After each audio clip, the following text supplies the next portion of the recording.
This seems to be a pretty common theme in this game. Like, everything kind of puts up a facade up front, and then you can reveal what's really going on behind here. And what's really going on in here is apparently this giant dinosaur monster right here that we did see earlier. And if the weakness wasn't obvious, it's going to be that thing right there. However, fighting this thing can be quite annoying because not only does it have projectiles, like we saw even way back in the bridge, but also the legs can kind of cover up its weakness right there. Let's try to get a bit more distance between us and this thing right here. Boy, that music, making this sound like this is some kind of major boss. I mean, this is, I guess, a much hardier enemy than we're used to. Because I would say, out of all the normal, quote-unquote normal enemies up to this point, this guy is definitely the meatiest. This guy's got some stamina, he can take some hits. But now that that thing is up top, we're gonna have to get up top as well. Like, we're gonna have to change our actual vantage point right here. And a good strategy is that if you're far enough away to where it can't really attack you directly because it doesn't really use anything for a weapon except its body and these projectiles right here, you can just kind of switch between using the regular power beam shots for the purple projectiles and then your missiles to actually damage the weak point way back there. I think this thing will only charge at you if you're right in front of it, so it's really not that big of a threat regardless. Okay, I thought it was about to change again, but nope, it was just crying out. Let's see if I can just shoot these. We can go back into first person. I don't think you can really get away with this whenever the weakness is facing downward, though, because the chance that you'll hit one of the legs or the body and just render the missile completely useless are pretty greatly increased if you do that. I don't even know if I can hit from here. There we go, that works. So if it ever rotates again, we're going to have to get further towards the ground, which is a pretty interesting enemy dynamic here. Yeah, there it goes. Not going to be able to snipe it from up here. I don't think we've had an enemy in this game up to this point to where you had to switch between kind of a lower view and then a higher view as well. Of course, this one's risky because this thing can actually see you and get up close. And I think, you know, those arms don't look like they're necessarily designed to stomp someone into the ground, but it looks like it would hurt quite a bit if they did so. Keep trying to do that. Projectiles are protecting it, it looks like. Yeah, I'm at the wrong vantage point right here. If I get far enough away, I don't think height would really be enough of a huge factor. Oh boy, now it's got dispersing him like that. Let's see if I can do that. Nah, I think its neck would block it. Yeah, I'm not high enough for that to actually work. Okay, let's try to find another tree right here. I guess you can't really classify this as a normal enemy. This is more of like a mini-boss, I would say. Okay, it is definitely getting more aggressive and coming after us a little bit more. And I don't know if this will even work because, yeah, that part's caged in. Crap. Okay, we really have to use the environment right here. Alright, I think this one will work. Let's try to get from right here. I'll wait until it stops hiding behind this pillar. Come on, buddy. Alright, it's coming out to the right. And let's see if I can get it right there. There we go. Looks like that is going to be it for that dinosaur. What an interesting design, though. Kind of like a leaf plant dinosaur. It'd be really nice if that thing survived from, like, photosynthesis or something like that. As we look at it, it's, like, functionally made of wood, right? So it really is just kind of a plant dinosaur, which is pretty cool. Okay, I do see that power-up right there, but I don't think we can get to it.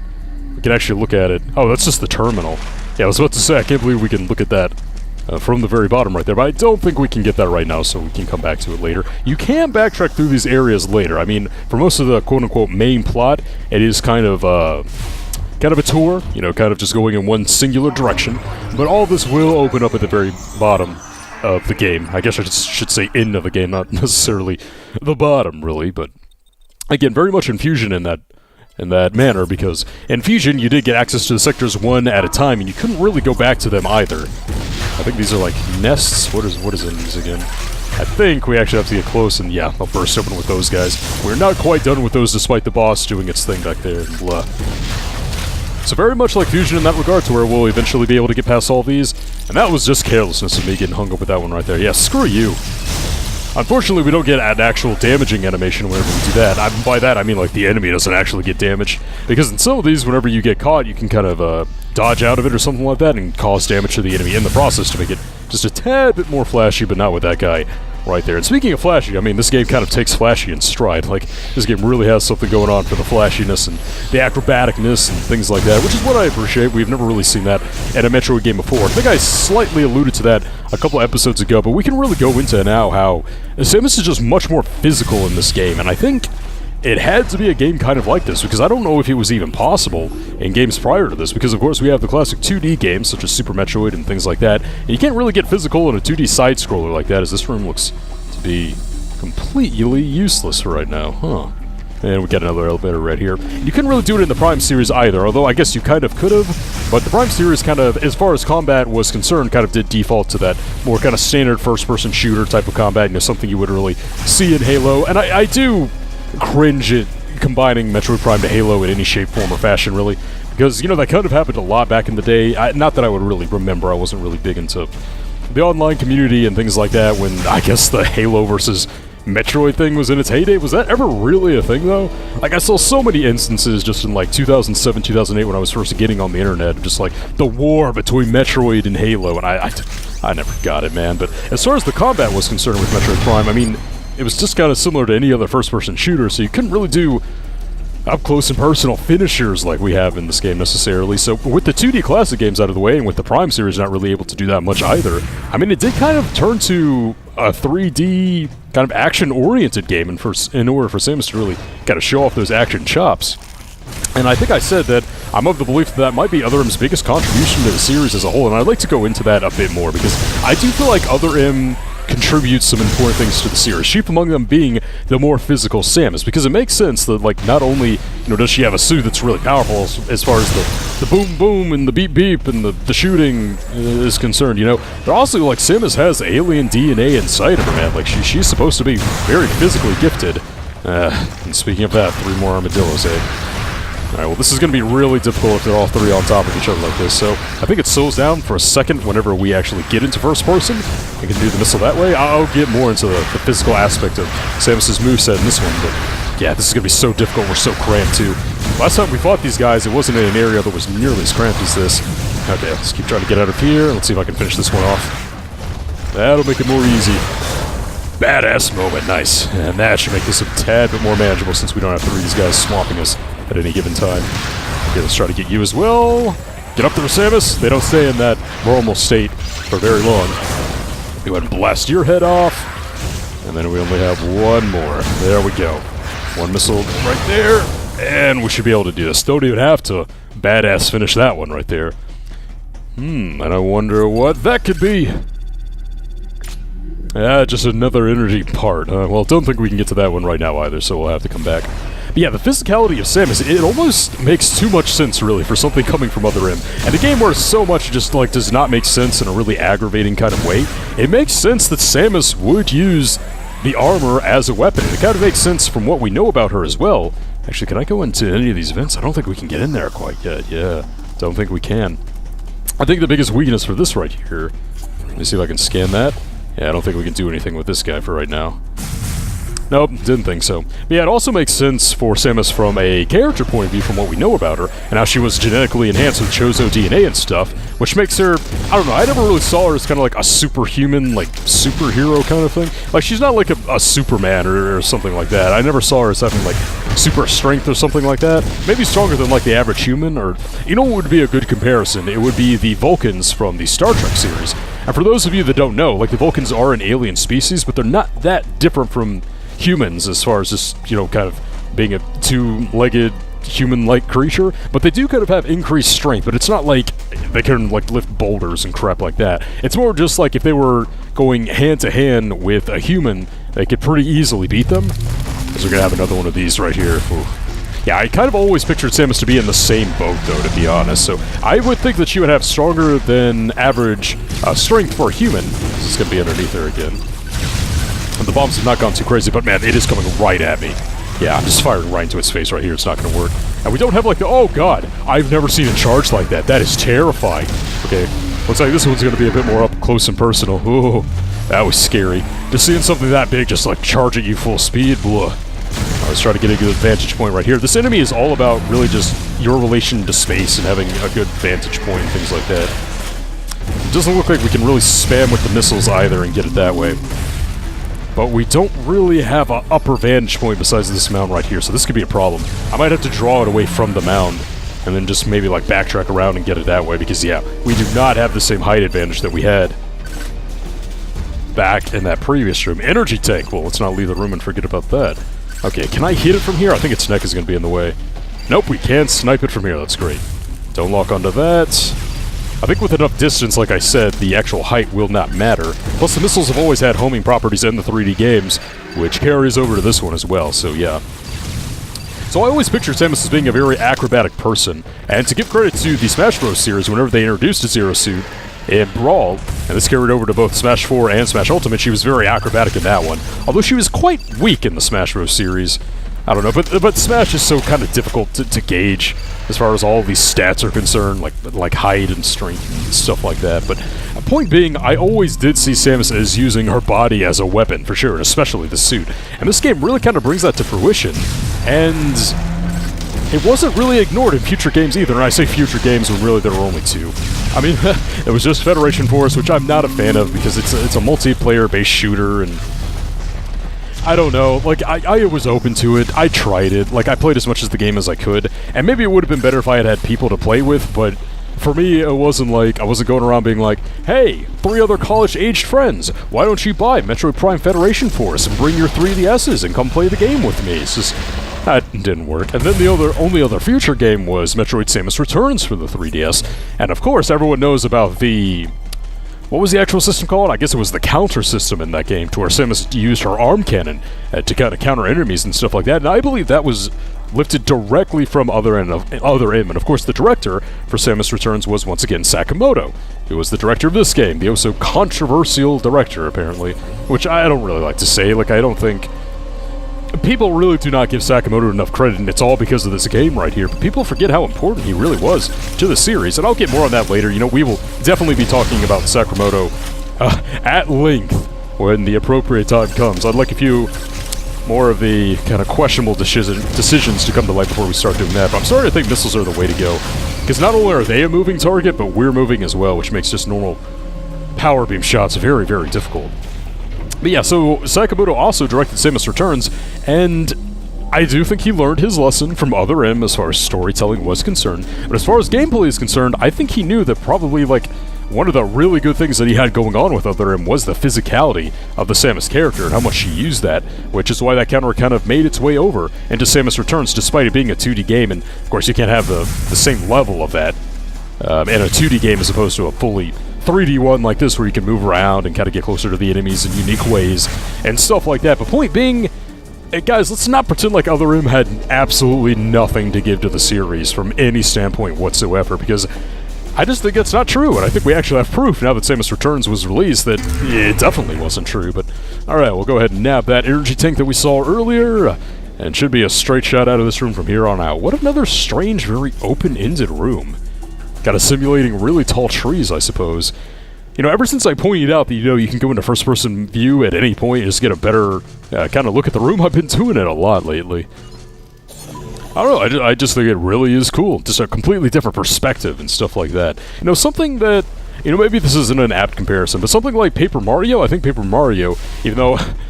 I'm not really embarrassed to admit this, but I've never played a Paper Mario game all through, but I saw some of the puzzles that were in Super Paper Mario, I believe, or maybe a more modern contemporary example would be Yoshi's Crafted World. This concept that you can have, that you can be looking at the world in one way, and that you have a method of looking at it completely different, and that, I don't know, you can kind of glean something completely different from the view once you have that different perspective and things like that.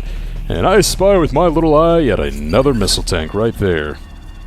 Yeah, don't think we can get to that guy yet, but we'll go ahead and tag that in the room just so we know. And oh yeah, these things right here. We've seen these quite a couple of times.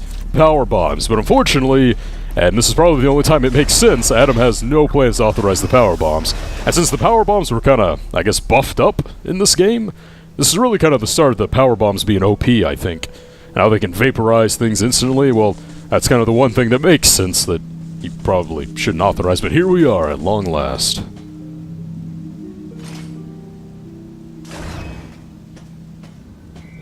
The Exam Center. Well, let's see what we got in here.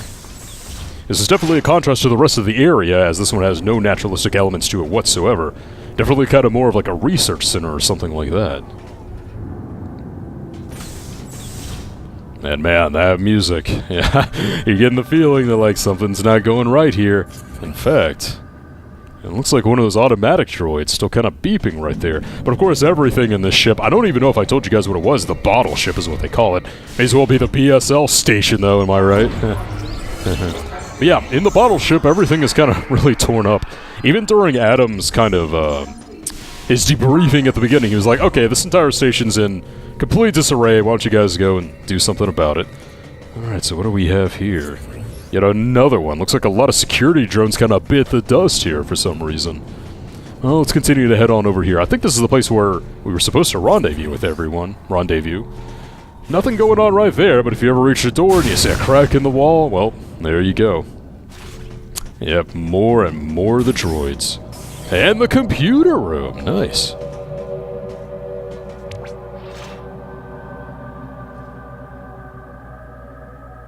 You know, one thing I really miss from the Metroid Prime games is that those games kind of implied that whenever Samus was scanning something or interacting with something, that the technology in her suit was like hacking it or something like that. And I really, really like that. Samus' suit is this kind of Iron Man-esque suit that's not only just very strong physically and very powerful from a weapon standpoint, but can also like hack into supercomputers and stuff like that. That was such a cool idea. And granted, they never really fleshed that out too much in the Prime series. It was never really that huge of a deal.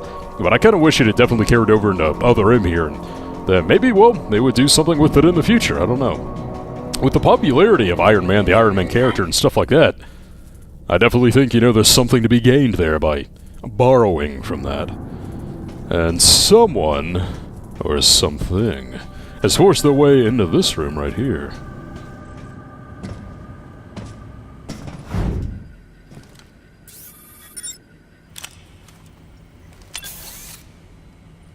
Hey, Samus.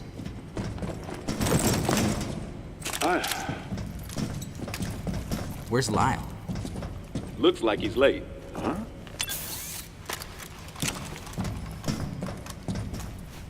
Hey. The CPU seems to have self-destructed. The central system is broken into parts, but I think I might be able to restore it and recover some of the data. Let's try it. Like the CO said, there might be some pretty crucial information hidden here. Well, while Maurice here is working his magic, the rest of us should search this building. Am I right? Got it.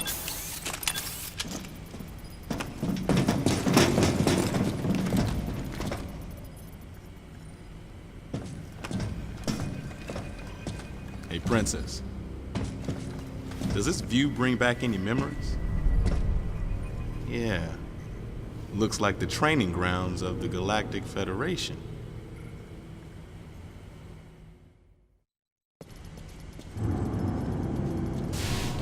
Training grounds, huh? Well, interesting. So I guess why our computer guy is taking care of that right there, it's up to us to wander the compound a bit. And remember back, I think it was in the first or second episode, where I said that I do kind of like the Resident Evil overhead view from time to time, because I feel like it really does do a good job at adding suspense and atmosphere to a moment. But you'll remember that I said there was one instance where I feel like it can get kind of frustrating moving so slowly through a kind of really big area.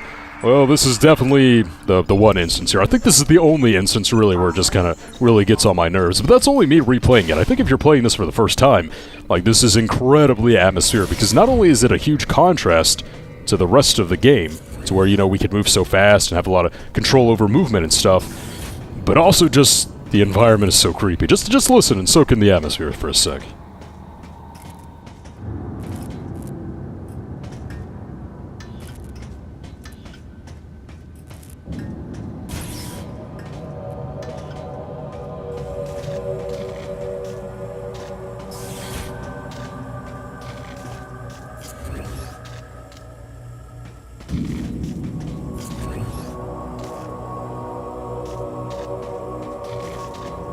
Alright, that was a little bit longer than a sec for sure, but there was really nothing like that in a Metroid game before. I think the closest we could get is that the beginning to Metroid Prime 2 Echoes had a creepy segment with, like, the zombies and such, the Federation soldier zombies, and of course Fusion had the SAX and things like that, but this game really goes in on how Metroid really could be like a sci-fi horror. And do you know why that makes so much sense? As we're going to see some of the Marines here. Let's see what they're checking out. We can actually scan them too and get their names. Oh, come on. It's KG. And then this guy right here. And James. Yeah, he was the guy that was here when we first got here. And you know why that is so appropriate is, of course, the inspiration that Metroid has always from the very beginning, taken from the Alien series of movies, and where the Alien films, except, well, now that I'm thinking about it, maybe not all of them, but the first Alien was definitely kind of like a sci-fi horror, very suspenseful type of movie, right? And I think it's great that Other M, for these type of sections, not only is it just really good at building the atmosphere, but really good at kind of rediscovering the roots, which was just kind of alien in video game form, which is, I don't know, for everything that it does differently, Other M does have some really weird ways of just calling back to the past. It's kind of weird.